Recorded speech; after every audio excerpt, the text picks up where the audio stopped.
বিশ্বজুড়ে যুদ্ধ পরিস্থিতির উল্টো দিকে দাঁড়িয়ে স্বস্তি ও সম্প্রীতির বার্তা প্রচার করতে প্রদর্শনী ফুটবল ম্যাচ অনুষ্ঠিত হলো হাওড়ায়।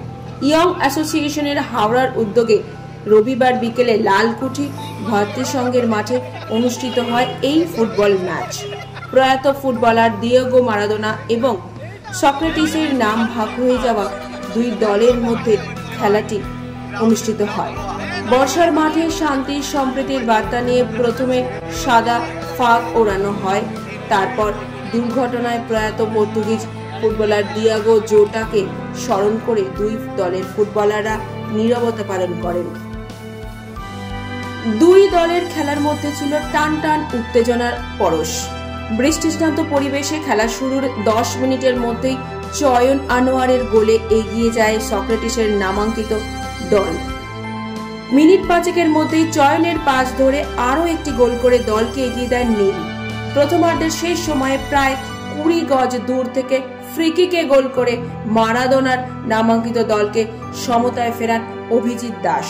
দ্বিতীয়ার্ধের মাঝামাঝি সময়ে খেলাকে সমতা ফেরান সুমন বেরা। খেলার শেষে বাঁশি বাজার কয়েক মুহূর্ত আগে মারাদোনার নামাঙ্কিত দলের হয়ে জয়সূচক গোলটিও করেন ওই সুমন। ম্যাচের সেরা নির্বাচিত হয়েছেন মারাদোনার নামাঙ্কিত দলের অভিজিৎ। সংগঠনের তরফে জানানো হয়েছে, যুদ্ধ হিংসা যতবার পৃথিবীতে অভিশাপ নামিয়ে এনেছে, ততবার খেলার মাধ্যমে মানুষ একে অপরকে আঁকড়ে ধরেছে। তাই শান্তি এবং সম্প্রীতির বার্তা ছড়িয়ে দিতেই এই উদ্যোগ। প্রয়াত পর্তুগিজ ফুটবলার দিয়েগো জোটার স্মরণে প্রত্যেকে হাতে কালো ব্যান্ড বেঁধে খেলতে নামেন। SS media report.